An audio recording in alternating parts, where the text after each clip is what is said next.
Friendship, சில நண்பர்களில் உண்மையிலேயே ஆரம்பத்திலே மோசமானவர்களாக இருந்திருப்பார்கள்.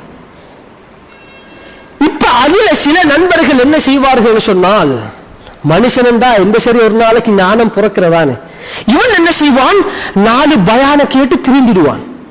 ஓஹோ இங்க விஷயம் நீக்குதே, திருந்திடுவான். இவன் நல்லாக கேட்டுக்கொள்ளணும். இன்றைக்கு இது மிக முக்கியமான ஒரு விஷயம் என்ற சமுதாயத்தில். இப்ப இந்த திருந்திய நண்பன் இருக்கிறானே, இவன் என்ன செய்வான், அவன் மத்த கூட்டாளி மாட்ட பேச்சு சொல்லுவான், டே இது கேஸ் பாரம், எங்கட இந்த செயற்பாடுகள் விட்டுடணும், இல்லைன்னு சொன்னா எங்கட முடிவு பயங்கரமாக அமையும் என்று இவன் நல்ல விஷயங்களை சொல்கின்ற பொழுது அடுத்த கூட்டாளிமார் இவனை பார்த்து நக்கல் அடிப்பாங்க.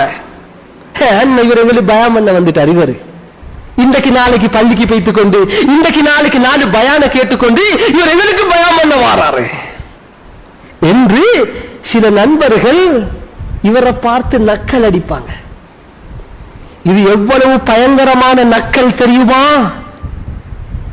அல்லாஹ் இந்த நண்பர்களை பற்றி, இவர்கள் நரகத்திலே அதாவது மௌத்துக்கு பின்னால் இவர்களுக்கு என்ன நடக்கும் என்பதனை பற்றி அல்லாஹ் குர்ஆன்ல இப்பவே சொல்லிட்டான். யார் தன்னுடைய நண்பர்கள் சொல்லக்கூடிய நல்ல விடயங்களை கேட்காமல் அவர்களை கிண்டல் செய்கிறார்களோ, அவர்களை பரிகாசம் செய்கிறார்களோ, இவர்களுடைய இறுதி முடிவு எப்படி இருக்கும் தெரியுமா? அல்லாஹ் குர்ஆனிலே சூரா யாசீனுக்கு அடுத்ததாக இருக்கின்ற சூரா சாஃபாத் என்ற அத்தியாயத்திலே 50வது வசனத்திலிருந்து அல்லாஹ் சொல்லிக் கொண்டு போகிறான். என்ன சொல்கிறான் தெரியுமா? கியாமத்துடைய நாளையிலே சுவர்க்கவாதிகள் என்ன செய்வார்கள், சுவர்க்கத்திலே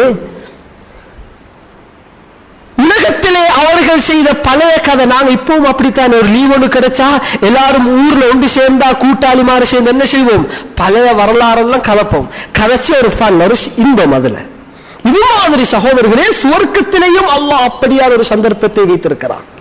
அந்த சந்தர்ப்பத்திலே மனிதர்கள் கதைத்துக் கொண்டிருப்பார்கள். அவ்வாறு கதைத்துக் கொண்டிருக்கின்ற பொழுது அல்லாஹ் குர்ஆன்ல சொல்கிறான், قال قائل منهم إني كان لي قرين. ஒரு சுவர்க்கவாதி சொல்வார் அடுத்த சுவர்க்கவாதியை பார்த்து, உலகத்திலே எனக்கு ஒரு நண்பன் இருந்தான். கரீன் என்று சொன்னால் அரபு படித்தவர்களுக்கு தெரியும், நாங்க சொல்வோம் தானே நல்ல பொக்கை என்று. அவர் இல்லாட்டி இவருக்கு தூக்கம் போறல, நாமும் சதையும் மாதிரி. ஒரு பெருநாள் வந்தா அவங்க 2 பேரும் ஒரே மாதிரி தான் உடுப்பாங்க, ஒரே மிக்கத்தான் ஒரு திருமண வீட்டுக்கும் போவாங்க, எல்லாம் ஒன்றுக்கு தான். பார்த்தா அதாவது டபுள், இரட்டை சகோதரர்களான்னு நாங்கள் யோசிப்போம். அந்த அளவுக்கு நண்பர்கள். அப்படியான நண்பர்களை பற்றி தான் அந்த சுவர்க்கவாதி சொல்வார். எனக்கு அப்படி நண்பன் ஒருவன் இருந்தான், அவனிடத்திலே நான்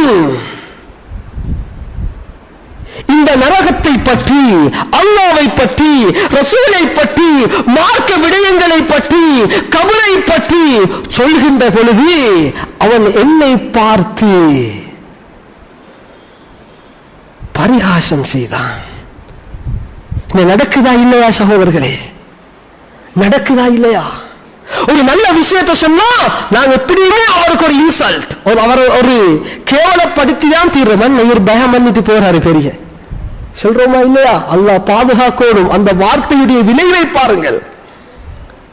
இந்த சுவர்க்கவாதி சொல்றார், ஏன் அந்த கூட்டாளி இருக்கிறானே அவனுக்கு நான் என்னத்த நல்லத்தை சொன்னாலும் அவன் அதை விளையாட்டுக்கு தான் கணக்கெடுப்பான். يقول أئنك لمن المصدقين أإذا متنا وكنا ترابا وعظاما أإنا لمدينون.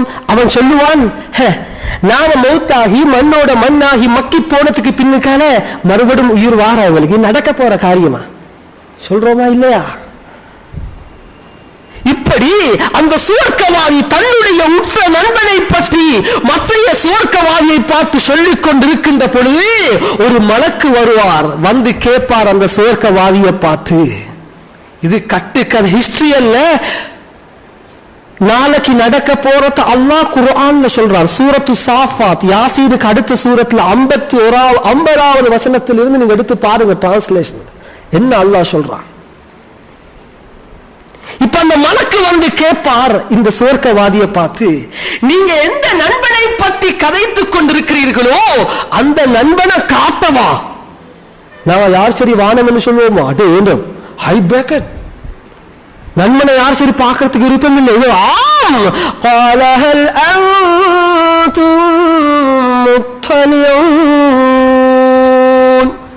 ஆம் காட்டுங்க எனக்கு என்ன நண்பனை.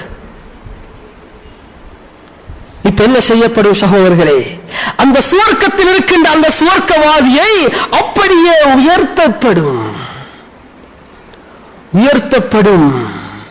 உயர்த்தப்பட்டதற்கு பின்னால்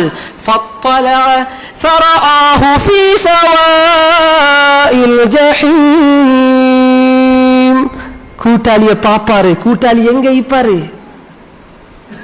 நரகத்தின் நடுவே இருப்பார். சவாஇல் ஜஹீம். இந்த உலகத்தில் எங்கட கூட்டாளிக்கு என்ன சரி நடந்தா எங்களுக்கு தூக்கம் போகுமா? இல்ல. எங்களுக்கு கையும் வேலை செய்தில்ல, காலும் வேலை செய்தில்ல. அப்படித்தான் நாங்க சொல்லுவோம், கூட்டாளிக்கு இப்படி ஆகிட்டே. அப்படித்தான் நீக்கணும். நல்ல விஷயத்துல நல்ல கூட்டாளி மாறாண்டா அப்படித்தான் நீக்கணும். சகோதரர்களே, அப்படி இருந்த இந்த கூட்டாளி கியாமத்துடைய நாளையிலே நரகத்தின் நடுவிலே இருக்கின்ற தன்னுடைய நண்பனை கண்டவுடன் என்ன சொல்லுவார் தெரியுமா? சும்மா இமேஜ் பண்ணி பாருங்க. நாங்க என்ன சொல்லுவோம்? அரே பாவம் இங்க வந்துட்டாயா, அல்லாஹ் உன்னை மன்னிக்கணும், அப்படி இப்படி என்ன சொல்லுவோம் இல்லையா? பரிதாபப்படுவோம். ஆனால் சுவர்க்கத்துக்கு போனதற்கு பின்னால் அந்த பரிதாபத்தை கூட அல்லாஹ் அந்த நரகவாதிக்கு கொடுக்க மாட்டான். இந்த சுவர்க்கவாதி என்ன சொல்லுவார் தெரியுமா? தன்னுடைய நண்பனை பார்த்து, قال تالله إن كدت لتردين. என்ன சொல்வார்? நண்பனை பார்த்து என்ன சொல்வார்? இங்க தாவத்துக்கு தண்ணி கொடுப்பார். பணம் இல்லை என்று சொன்னால் பணம் கொடுத்தார். ஒன்றுமே செய்யலாட்டி ஆறுதல் சரி சொல்லுவார். ஆனால் நரகத்திலே அது கூட கிடைக்காது. நண்பர்களே, சகோதரர்களே, இந்த சுவர்க்கவாதி என்ன சொல்லுவார் தெரியுமா? தன்னுடைய நண்பனை பார்த்து, நரகத்திலே இருக்கிற நண்பனை பார்த்து, அல்லாஹ்வின் மீது சத்தியமாக நீ என்னையும் நாசமாக்கத்தான் பார்த்தாய். உலகத்தில் என்னையும் இந்த நரகத்துக்கு கொண்டு வரத்தான் பார்த்தாய். இன்னைக்கு அப்படித்தானே ஒரு கூட்டாளி திரும்பி, வாமச்சான் பள்ளிக்கு போ, என்னாலும் இப்படி கேளுமா என்று பள்ளியை கூப்பிட்டா, என்னடா ஒரே போறதானே, இப்ப வாலிப வயசப்பா, ஃபன் எடுக்கக்கூடிய வயசு, இப்ப வல்ல தஸ்பீஹ் பள்ளி எண்ணிக்க கூடாது, இப்ப ஃபன் எடுத்து போட்டு போறோம் பார்ப்போம். நான் மௌத்தாகிறல்ல, ஏன்னா அவங்களுக்கு தைல தந்தா வச்சு சர்டிபிகேட் இல்ல என்றெல்லாம் சொல்லுவாங்க. இதெல்லாம் விளையாட்டான பேச்சல்ல, இதுல பாரதூரத்தை விளங்கிக் கொள்ளுங்க. பெண்ணு செய்யப்படும் சகோதரர்களே. இப்ப உலகத்தில் அவர் பள்ளியை கூப்பிட்டா அவன் பாபாய் இது அரமந்தியான நீக்கி பார்த்துட்டு போ, முடிய போகுது, என்னாலும் இந்த சான்ஸ் கிடைக்காதுன்னு சொல்லி பாவத்துக்கு அவன் அழைப்பான். இவன் நன்மையின் பக்கம் அழைப்பான், அவன் பாவத்துக்கு அழைப்பான். எனவேதான் இவன் சொல்லுவான், நீயும் என்ன நாசமாகத்தான் பார்த்தாய். இன்றைக்கு அதிகமான பள்ளிகளை பார்க்கலாம், ஹுத்துபாவுக்கு ஒரு செட் லேட் ஆகி வாரது, அவங்க லேட்டஸ்ட் அவர் சொல்றாங்க. அப்படி போறது அது நாகரீகம். சகோதரர்கள், நாகரீகம் அல்ல. அப்படி வரக்கூடியவர்களுக்கு நபி அவர்கள் சொன்னார்கள், யார் ஜும்மாவுக்கு தினமும் தாமதித்து வருவார்களோ, ஹதீஸ் நபி என்ன சொன்னார்கள் தெரியுமா? அவர்களை அவர்களுடைய வீட்டுக்குள்ளாலே வைத்து நெருப்பு வைக்கிறதுக்கு எனக்கு ஆசையாயிருக்குது. சுப்ஹானல்லாஹ். ரஹ்மத்துல்லில் ஆலமீன் இப்படி சொல்றதா இருந்தா அது எவ்வளவு பெரிய தவறு. இன்றைக்கு அப்படித்தான் ஒரு திருமண கூட்டாளி அவன் என்ன செய்வான், அடே இப்படி எல்லாம் நன்மை கிடைக்குதா, ஹுத்துபாவுக்கு நேரத்தோட போன நேரத்தோட வருவான். கூட்டாளி பிடிச்சி, வா வா இன்னும் டைம் இருக்குது, அல்லாஹும் அஜிர்னா மினன்னார் கடைசிக்கு அந்த அவன் நினைச்சு நிக்கிறான். அது ஒரு சிக்னல் அண்டு சிக்னல் அல்ல, அது மிக முக்கியமான துவா. அதை தாக்கட் பண்ணி தான் பள்ளிக்கு வாரத்துக்கு தொடங்குறது. அவன் வந்திப்பான், இவ்வளவு நன்மை கிடைக்கும்னு சொல்லி வழி கெடுத்துட்டான். எனவேதான் இவன் சொல்லுவான், நான் உன்னை நல்லதின் பக்கம் அழைக்கும் கோவெல்லாம் நீ என்னை கெட்டதின் பக்கம் அழைத்து என்னை நீ நாசமாக்கத்தான் பார்த்தாய். ஆனா அல்லாஹ்வுடைய அருளின் காரணமாக நான் திருந்தி சுவர்க்கத்துக்கு வந்து விட்டேன் என்று தன்னுடைய நண்பனை பார்த்து அந்த சுவர்க்கவாதி சொல்லுவான். ஆகவே அருமையானவர்களே, கழிந்த காலம் முடிந்து விட்டது. இதன் பின்னாலாவது மற்றவர்கள் சொல்கின்ற நல்லவற்றை கேட்டு திருந்த முயற்சிக்க வேண்டும். இல்லை என்று சொன்னால் இதே நிலைமைதான் உங்கள் ஒவ்வொருவருக்கும் வரும், சந்தேகம் கிடையாது. அல் குர்ஆன் நமக்கு சொல்லிக் கொண்டிருக்கின்றது. ஆகவே அன்பார்ந்தவர்களே, நாங்கள் திருந்த வேண்டுமாக இருந்தால், உலகத்திலே உருப்படியாக வாழ வேண்டுமாக இருந்தால் நல்ல நண்பர்களை தேர்ந்தெடுத்துக் கொள்ளுங்கள்.